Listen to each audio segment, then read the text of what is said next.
An opening statement, and then we'll open it up for questions. Sure. But finally, game week. Where we've kind of building up to this. Got a couple exhibitions under our belt, kind of test drive a few things and kind of see where we're at.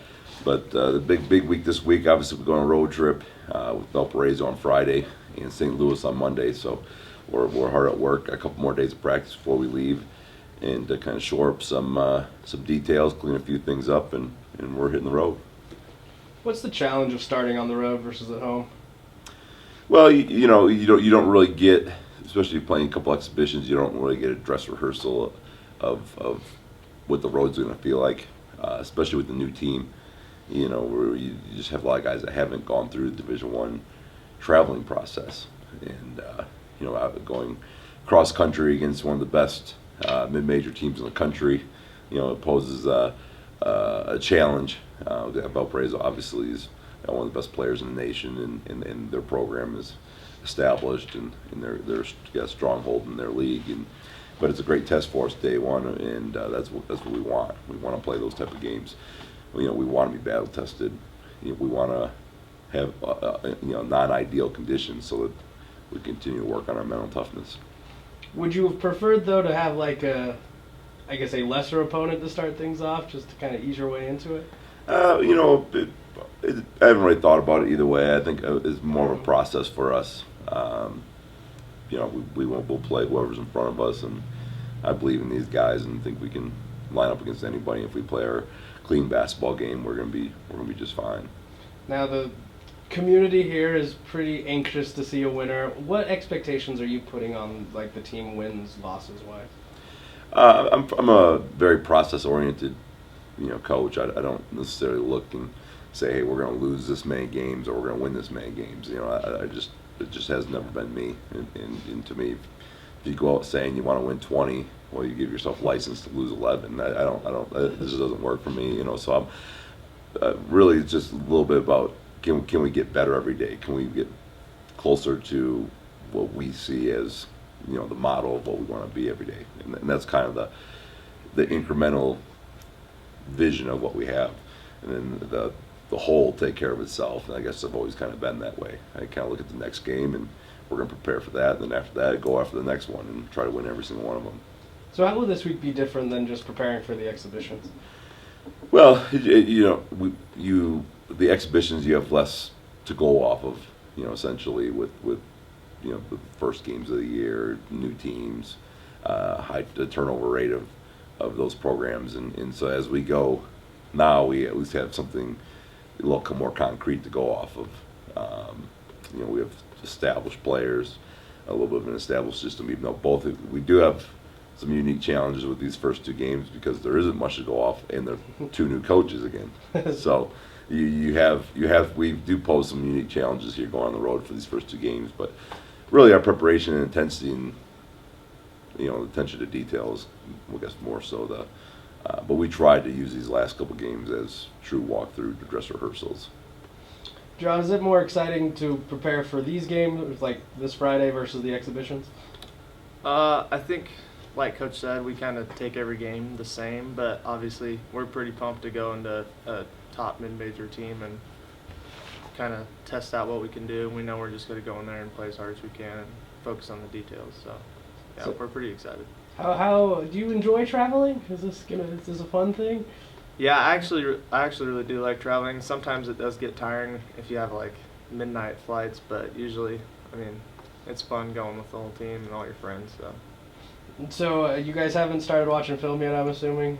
It's a little early, I guess. No, we're pretty dialed in on that. We probably started a couple of months ago. So. All right. Yeah, you get a little excited about these first ones. Okay then. Yeah. So Coach, what weaknesses coming out of the exhibitions? What are you seeing from your team? Well, a lot of the stuff that it's double-edged sword. A lot of the mistakes that we make. We obviously got to show her up, but a lot of them are youthful mistakes. We're not a great talking team yet. Right now, guys are getting better at being in the right spots, but they're not able to yet communicate to the next guy about being in his right spot. And some of that's just youth and experience. This game comes at you pretty fast when you don't have a lot of mileage under your belt, and as we go, that's a huge deal for us.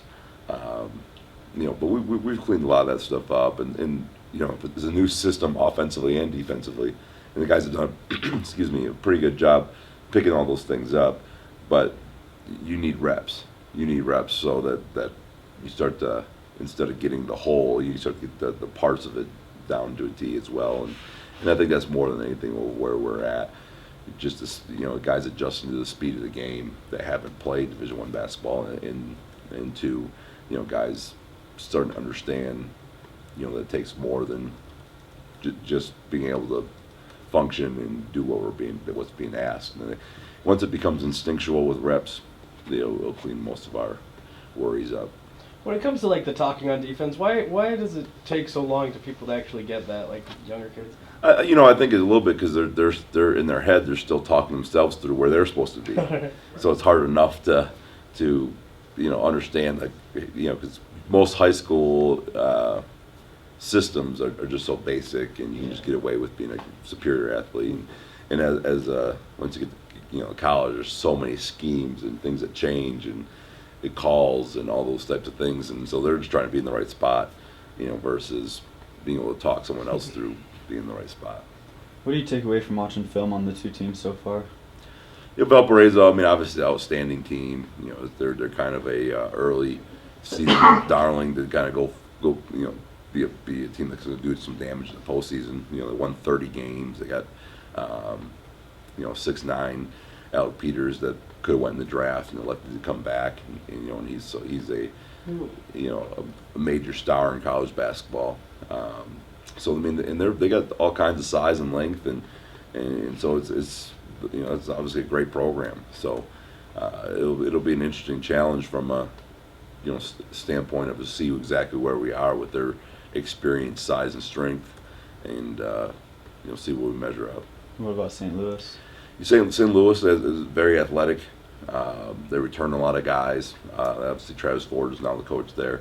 So the style is going to be a little bit different of what they played last year, but they have all the pieces. So it's going to be kind of a little bit of tale of two different teams that we play on this road trip. But we think with our roster we're going to be able to do some things, and the team's got to prepare for us too. We feel good about our group and what they're going to be able to do, especially on the offensive end. So it's a little bit two different style programs we're playing here, but we think we got a chance to compete with both. Do you have a game plan for each game? We do. Do you want to shed some light on them? Not getting too specific. Obviously with Valparaiso, we're gonna, you have to match their size and physicality. They're a great rebounding team. Obviously Peters is a huge focal point because he's one of the best players in the country, and he can really get a shot off anytime he wants at 6'9". So those are huge focal points, and the St. Louis with their length and athleticism, we're going to have to really be on point in terms of getting back, closing up gaps, and making them do everything through us and over us. You talked about preparing your team's culture pre-season. Now that it's the actual season, how do you feel like that culture is now? I think it's very good. I feel great about this group. I think there's a high level of trust. Watching the game films. I think we had 256 possessions charted. The amount of shots that we'd say, oh, that could have been an extra here or extra there, wasn't really very much. Which is at this stage of the year is something that you really fight. So this group has done a great job within our attacking scheme, but also sharing the ball when the next play is right. That stuff I think is a product of our locker room, where I think everyone's on the same page, and I think the guys genuinely like each other. Guys are, it's not a very, cliquey situation, and I think guys are comfortable around each other in general, and I think it's going to be huge for us as adversity hits. You're nodding your head. Do you agree with most of that? Yeah, I've never been on a team where everyone, we're all just friends. I know I've been on teams where, like Coach said, there's little cliques and groups and people hang out with each other, but everyone on our team loves each other and trusts each other, and we're all on the same page. So that's a great component of success for us, I think. How do you guys create that? I think kind of being here the whole summer together and doing conditioning and just going through a lot of like hard times together, we just kind of built that team unity and culture. Little shared suffering. Yeah, yeah, exactly. Shared suffering. But yeah, I mean, everyone's on the same page and we all are here for each other, so that's great. How does that help you, just like even on the court? It lets me know that like my teammates are confident in me and we're all confident in each other and what we can do, and we kind of bring the best out in each other, so it helps out a ton. When it comes to the system change, like how have you seen your game kind of be helped by that? I feel like there's a lot more freedom like offensively, and we're a lot higher paced defense, so like Coach said, we have 256 possessions in one game. We're just in the team the whole time and we're getting layups or wide open catch and shoot threes, and that's what we want to do, so it's helped a ton. Cool. Thanks, guys. Thank you very much. Thanks, guys. Fun in Indiana, and Yep.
open up for questions. Yeah, just a big win last week. Guys really continue to get better in the second half, learned how to come out the locker room and execute and finish a game. So excited to see some of the things we've been working on in practice show up in the games, and another Big Sky win for our program, which is huge for us. Going into this week, one of the best teams in the country. They've had a really tough schedule. They're really good at important things like turnover margin. They're fourth in the country. They're first in red zone offense. I think they're 18th in the country in third down percentage on offense, and then I think they're 13th in the country on red zone defense. So they're really good at situational football. This will be a big test for our guys to execute in those situations and be successful. I think if we could be successful in those areas, we'll have a chance to be in the game. How much will playing Utah earlier in the year help with this game? I think just having the big crowd. We've been in some big moments this year, and that's kind of what we talked about this morning. Is how do we focus on the moment at TAD, and that's just having the task at hand, just trying to be focused in the moment at each day, each practice, each meeting. And so that's the way we really got to attack this week. And we've been in a lot of big games this year, and so this is just another one that we need to focus in on and have a great week of practice and a great week of preparation. When was the last time you saw Ed? During the All Poly camp this summer. You expect it to be weird at all?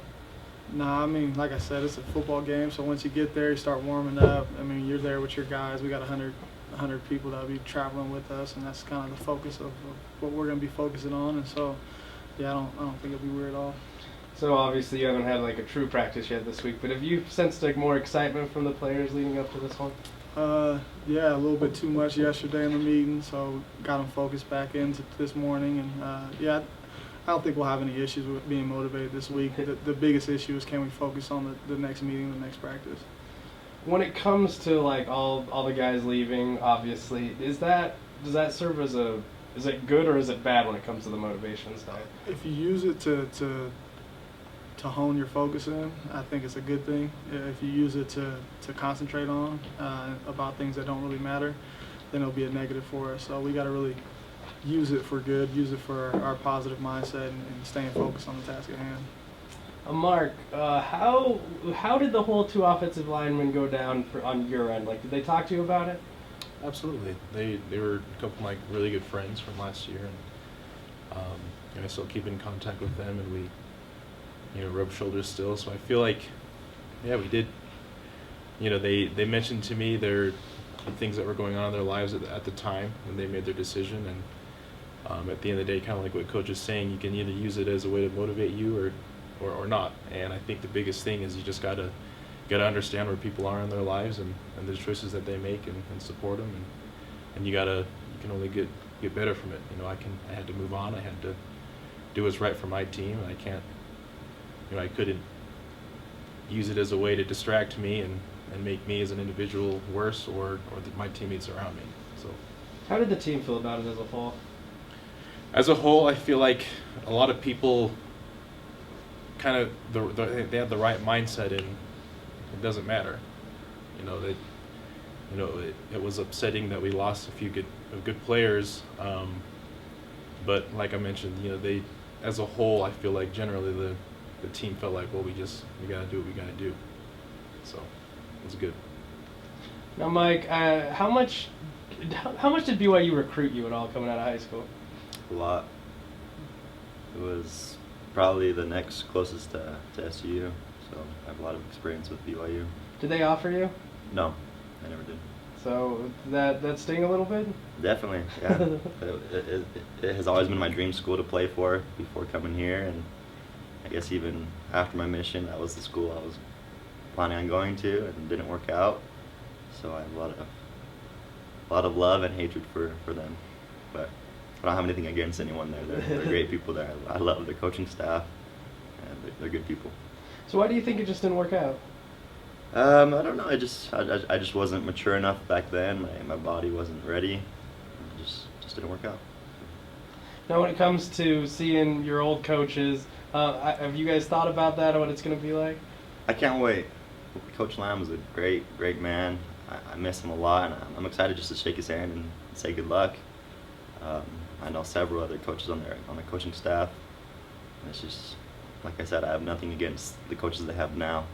They're all really good people. When Coach Lavin left, how did he go about telling the team?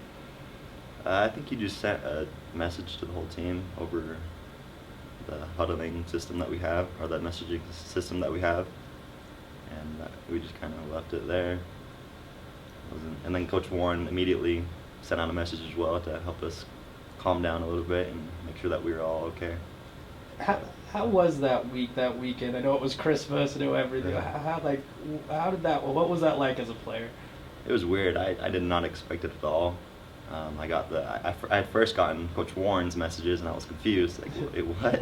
What's going on? And then I read Coach Lamb's, and it was just kind of weird. Like, I was bummed out for a couple of days, but Coach Warren definitely helped us get back on track. It's been good ever since. When it comes to the two offensive linemen leaving, did that sting at all, or? I was annoyed, definitely, because I had one of them talk to me about BYU, how my process kind of worked, but he was like, I'm not leaving, like, I'm staying, I'm just wondering. But then he ended up leaving, and that just kind of made me mad. But they're good guys. I'm just hoping to beat them. Now, Coach, I know you and Coach Guilford were pretty close. Did that hurt at all that he chose to go up there? No, we were in constant. We told the recruits on our recruiting visits that he might have an opportunity to go to his alma mater, and it was the best thing for him and his family. So I supported him.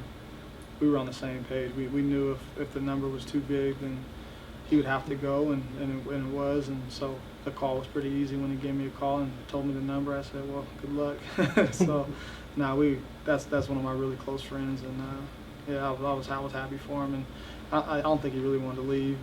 I mean, it's a chance to go back to his alma mater, but we had something good going here, and I mean, he just had to do what was best for his family at the time. Now, when it comes to all the emotions, do you feel like you've got them pretty much intact this week as the players continue on preparing?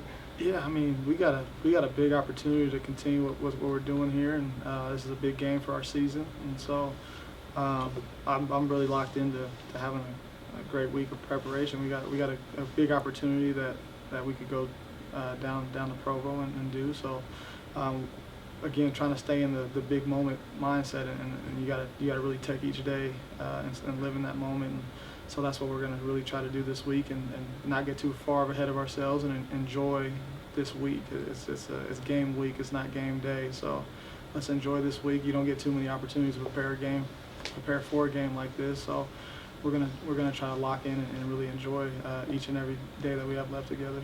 And when it comes to like the playoff run, it kind of gives you an extra chance to get a signature victory, I guess. Is that what you're looking at this? Again, that's way too far in the future. We got meetings at 2:30, and we gotta practice at 4:30. So that's way beyond my scope of imagination right now. Get you put on that list. How do you keep your focus just on like what's next, like the meeting at 2:30, the practice at 4:30? You blow a 22-point lead in the fourth quarter, and I think that really humbles you and gets you to realize that if you don't lock in every single moment of the day, then you could miss something that you really want. So I'm hoping. I know I learned my lesson, and I hope the team has learned theirs. You gotta be locked in. If you really want to do something special, you gotta lock into the moment, and then everything kind of falls into place once you do that. When it comes to the graduate transfers, how soon did they reach out to you and ask for the release? We were in constant discussion. Both situations were very different, but I mean, we still text back and forth every once in a while. I coach both of those guys on defense, so. I'm not gonna say we're the closest, but we are pretty close, and we have a mutual respect for each other. So I was again disappointed that we lost two good players, but happy for those guys to get an opportunity. I mean, this is you only get to do this one time, and so they chose to do that. And again, disappointed that we couldn't keep them here, but gotta support them in whatever decision they make.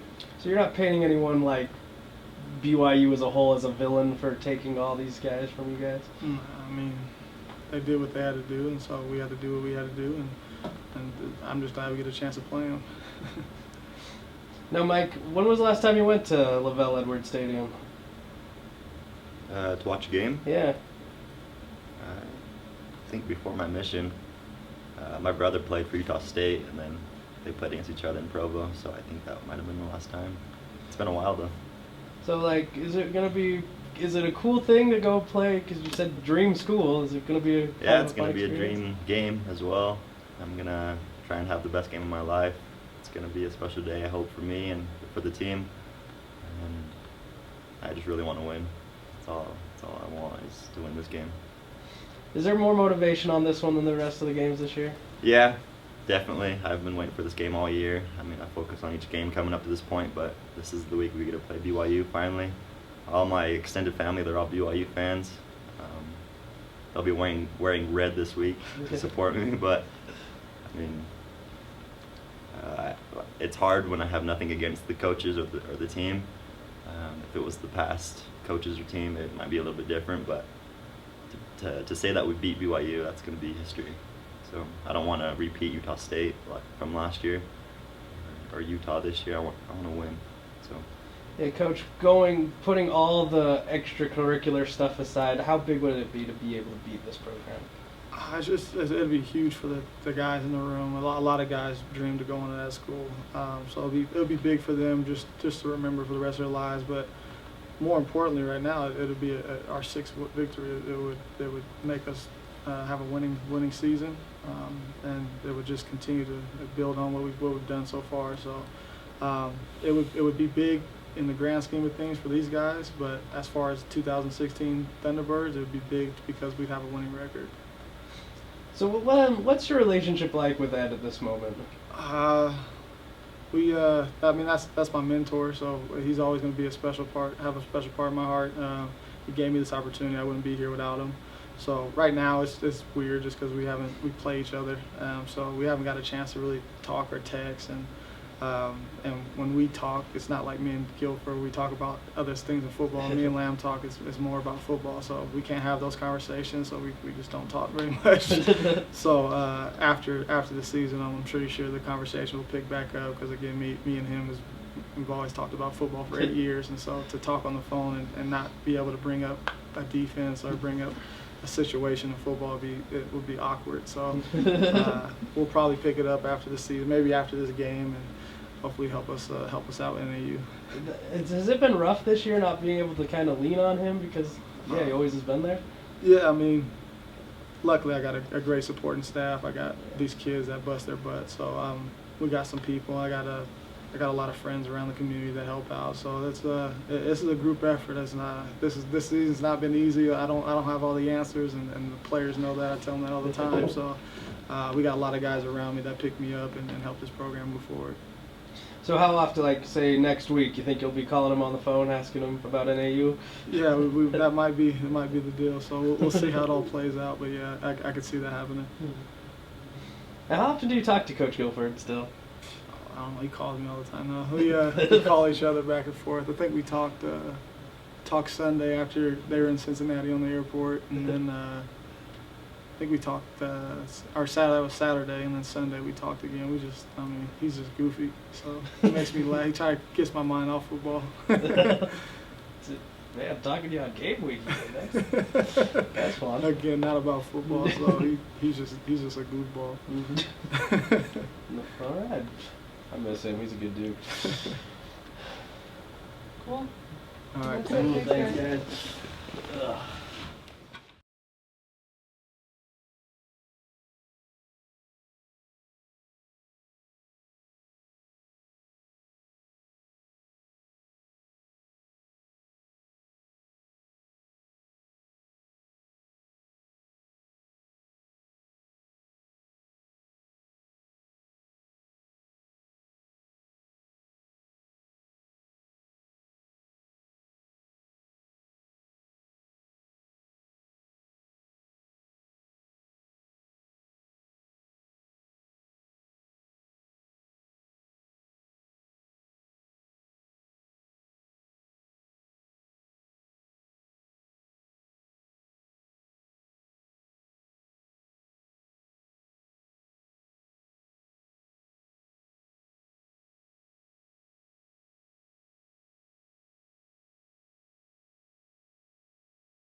Coach, if we want to start with an opening statement heading into official games, then we'll open it up for questions. I thought you were going to say opening prayer or something.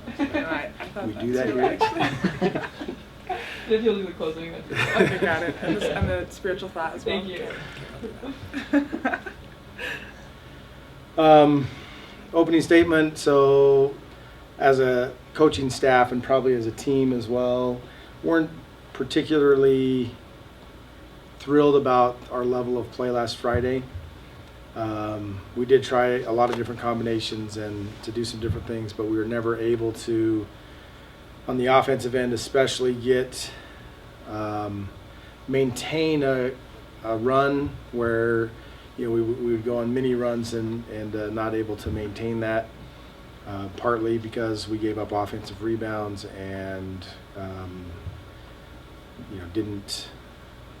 we played relatively good defense, but getting all 5 players on the court at the same time to commit to it for the whole possession, there were breakdowns that allowed them to get back in runs, and so we're a little bit frustrated with that. But overall, having to play a close game that doesn't really count, in the big picture of things, but having to execute down the stretch, having to manage that was a good experience for our freshman point guards, and obviously to come out on top of that because of execution. Last year, that was one of the things we struggled with, was down the stretch being able to execute. So excited that we did have that experience and that we were able to manage it pretty well. Helps us prepare going into this week.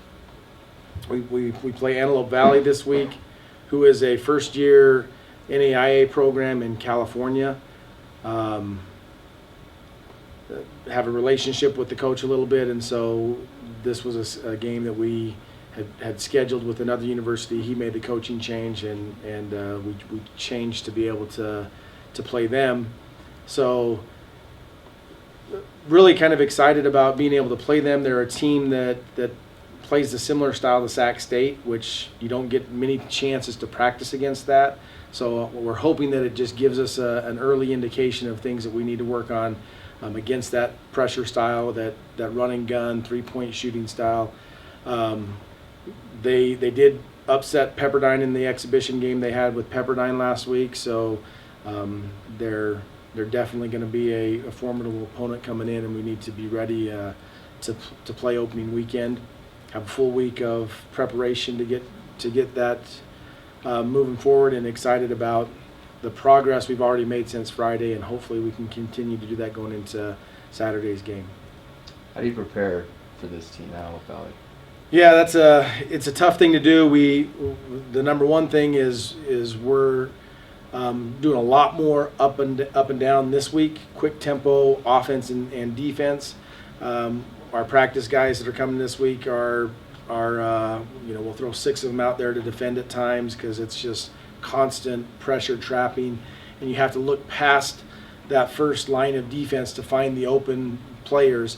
A couple years ago when we played Sac State, we lost by 1 and shot 78% from the field.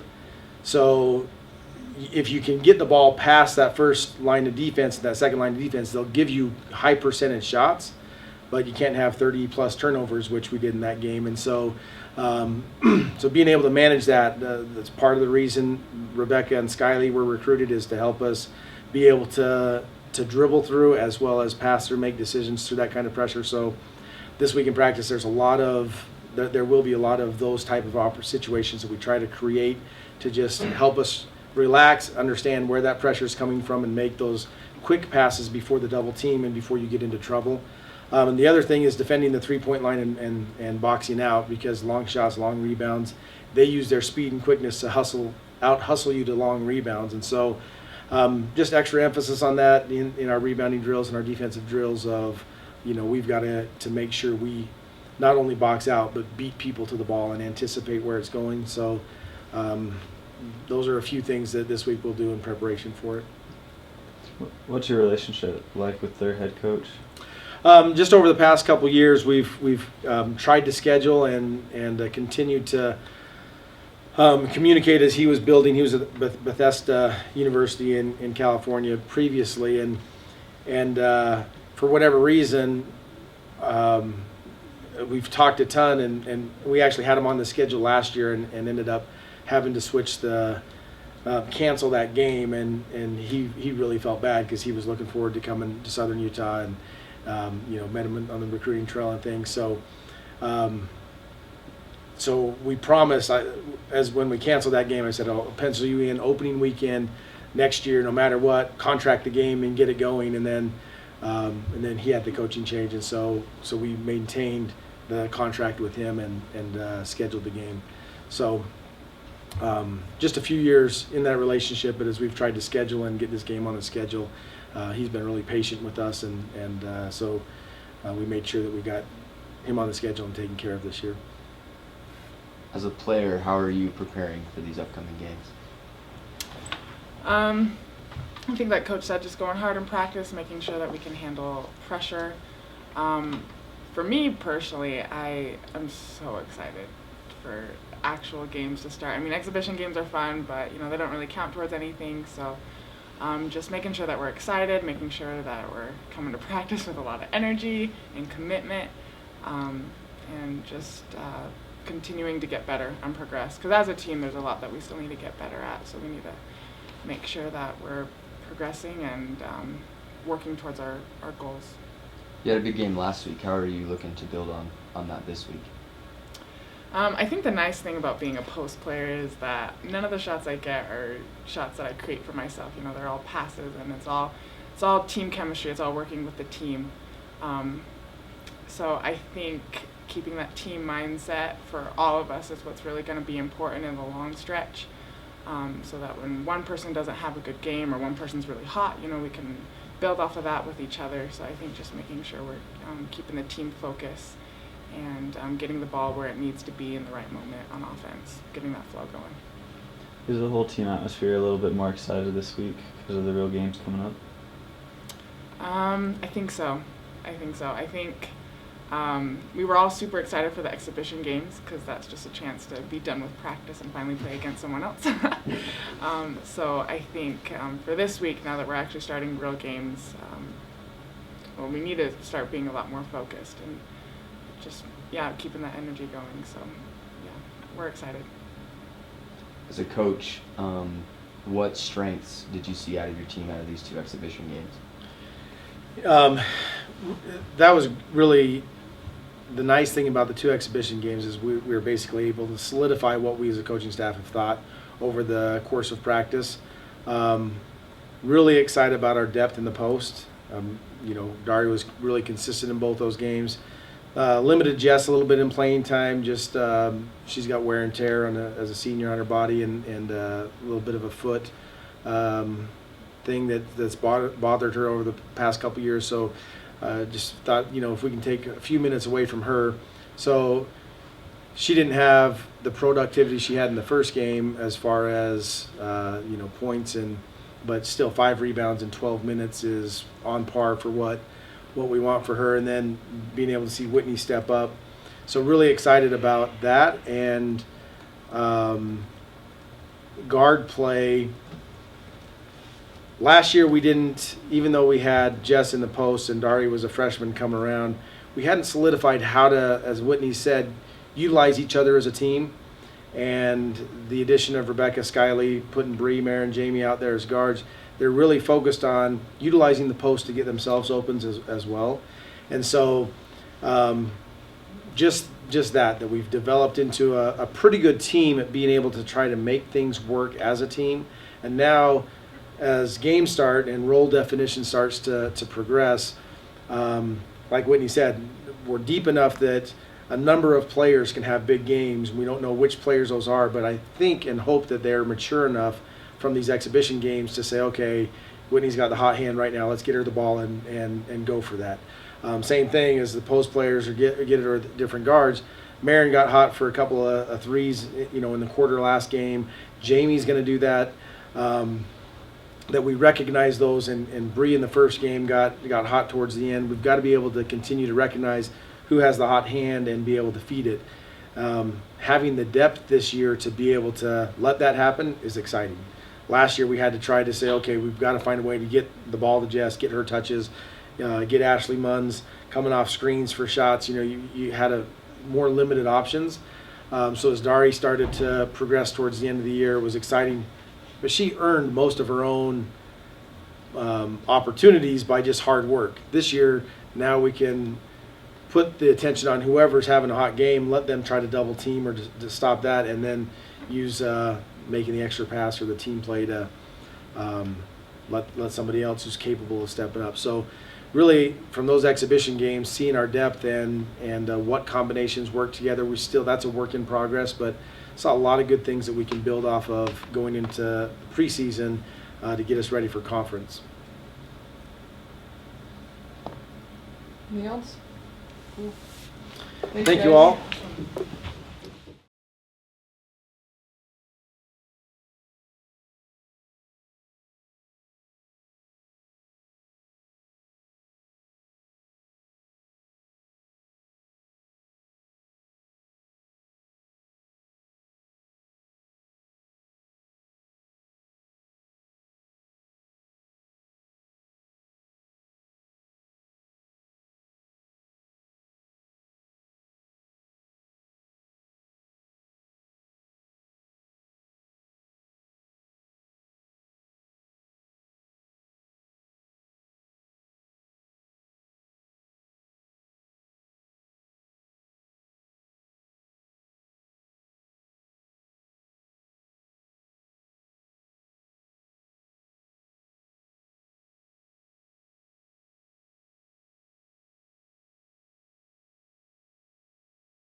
We'll start with an opening statement and then we'll open up.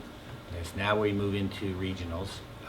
Regionals is the first step to the national championship. There are 9 regions in the country. The first 2 automatically qualify. And the projection is of the, I believe it's 18 teams that are going to get in through one of the top 2 spots.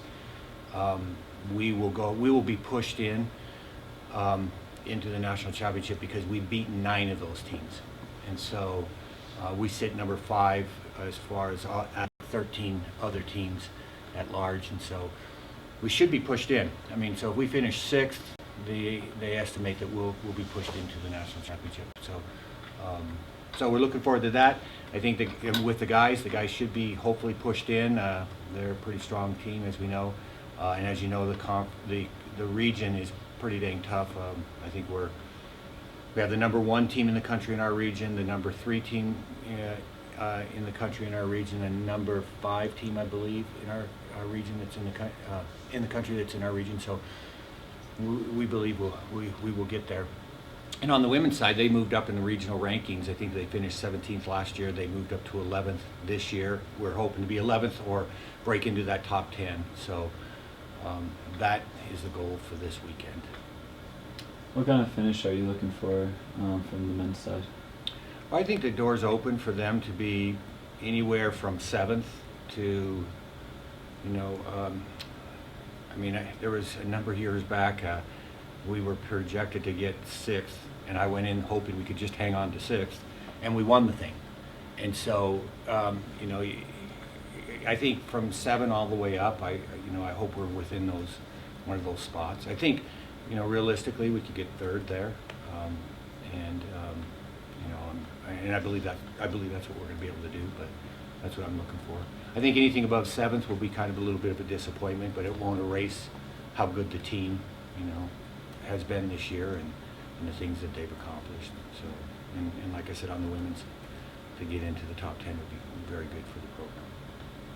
And yeah, big race at conference championships. How are you looking to improve that for the regional meet? Yeah, I'd like to get out well. Top 25 is all region, so it'd be great to be in the top 20. And I know that Matt and Josh, who both finished ahead of me, will probably be in the top 20, and same with Casey and maybe George. So if I can go out with my teammates and just try and pick off jerseys in front of us that are our teammates, that'd be great. How's the team atmosphere heading into this meet? Both the men and the women's. For the women's, I think we're all really excited. I mean, we're ready. We still got third at conference, and that was with not all of us having our best race. So I think we're all ready to have our best race this weekend and to push each other. And I think as each race has gone on, we've all been able to kind of form more of a pack. We've all finished closer together. So I think we're kind of hoping to have a smaller time spread, and I don't know, practice has been really good. We eased up a little bit last week and just kind of did more of like 2 tempo runs, and then we had a good workout yesterday, and I think our minds are all in it, and we know for the girls this is like, I mean, most likely our last race. I mean, for sure we're still going to go for it, and if if something awesome happens, that'd be great. But I think our mindset is like this, it's probably our last race, let's give it our all, and we had an awesome season, so let's finish it strong. What was that like to finish higher, third place in conference? It was awesome. It was really good. Compared to 9th last year, obviously moving up 6 spots was really good, and mostly just because all the hard work you've done together, paid off. And I even had, I have some friends at Weber, and then another friend from Portland that were both like, wow, like your girls team did awesome this year. So it was just good for people to notice that, and hopefully we have a young team, and hopefully even the next conference will be even higher. Talking about how this might be the last race, what is your mindset going into it for this season? I would also like to push for top 25. I've raced this course before. We raced it, towards the beginning of September. But yeah, I haven't really thought of much of a strategy. I'm just going to try and go out. I know girls that I can stick with, so I'm just going to push myself to hang with them, and I don't know, I just got to tell myself that, I'm here for a reason, and I can be with these girls. So I don't know, my mindset is just to go for that top 25 and, not really hold back and just push myself. Coach, what's been the number one thing that stood out to you this season from the girls' side? I think that coming in, we set some standards, that everybody had to, address or, be at when they came in after the summer training. I really believe the summer training is the foundation, and that plus the attitude to, to work hard and to do the things that make you a champion, I think, and the unity of the team. It's really a joy to be around them. They got a great attitude, and they work hard, and they know how to laugh, and they know how to work. And so we've had that before, obviously, but I think when you have the whole team on board, I think it pays off, and we see the results of that. So, and the new young athletes we brought in, just follow with some of the leaders we have in the program, we're able to just step right into line and do the things that we're asked of them. Coach, when you go throughout the season, you race in all these big meets, kind of preparing for the end of the year, not only to get points, but to get your teams ready for these bigger type meets. Do you think both of these units are prepared for that? Oh yeah, and that's obviously the reason. You don't want to have your first big meet at the end of the season. If you do, because the whole conference, for instance, you take the conference. It really doesn't matter if you get beat by a conference team throughout the year. It's what you do on that one day at the beginning of November. So all the teams are on the course at the same time, and everybody has an equal chance to potentially win that conference championship, or to finish 5th, or to finish 6th, whatever that the goals for that program, that team is that particular year. So, so everything up to that and up to the regionals and up to the nationals, depending on where the teams are individually in terms of their level of ability, really is. I try to set the stage that it's not the biggest meet that they've experienced. That it's just one they've seen before, and so they don't get wrapped up into the emotion of it and the intensity or the just a different level. They just do what they've been trained to do, and they relax, and the best hopefully comes out of it. You can talk a little bit about strategy between a race like conference where there's 10 to 12 teams and a race like regionals where there's a lot more. Sure. So I think the most notable difference is that it's a step up in distance at regionals. It's 10K, so there's an additional 2K. So the best teams like Colorado and NAU tend to surge as a pack over the last 2 kilometers of the race. So it'll be really important for us to be on the right side of that break when the break finally comes. Conference was a pretty honest pace from the gun, and regionals has a tendency to go out conservatively for the first 5 kilometers and then pick it up as the race approaches 10. So I think, I just think the most notable difference will be the last 2K and just hawking people off over the final meters. Charlotte, you mentioned you guys ran this course earlier in the season. What kind of challenges does the course present? Honestly, I don't think there will be too many challenges. I mean, there is a couple gradual uphills, but I mean, we have done plenty of hill repeats of practice, and we've ran. I mean, conference, the hills in conference were a lot worse than they'll be at regionals. I mean, hopefully the weather, as far as I've heard, I mean, it's not supposed to be too bad. I think it's just supposed to be sunny, and I mean, obviously, it's not going to be warm, but I mean, we've all run in the cold before.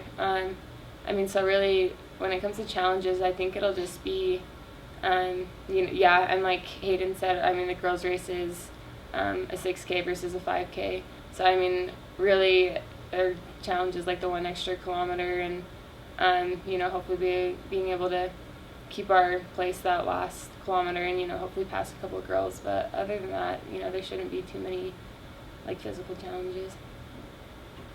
Coach, is it advantageous at all to have the meet in Logan, in the same state? Well, it's nice because we're not leaving tomorrow. I think the closer proximity. I mean, obviously, we traveled to find the talent, so you pretty much chase the talent around the country, and so now all the talent is going to Logan this weekend, and so it's nice to be able to just jump in a van and drive and stay home, another day and get home. It'll be nice. We'll be home Friday night. That's crazy. So that'll be awesome. So, and I think just the being familiar with the state, the area and stuff, and that was the reason why we went up and ran it. The very first meet of the season on. So I think the fact that we are familiar with the course, the fact that the talent's there, the fact that it is the regionals and we're prepared. They're prepared for it. I think those will all come into play as opposed to jumping on an airplane and flying to a new location. I think the lack of travel, I think, would be advantageous for us. Also, everything else I mentioned. Cool. Thanks, Okay. guys. Awesome.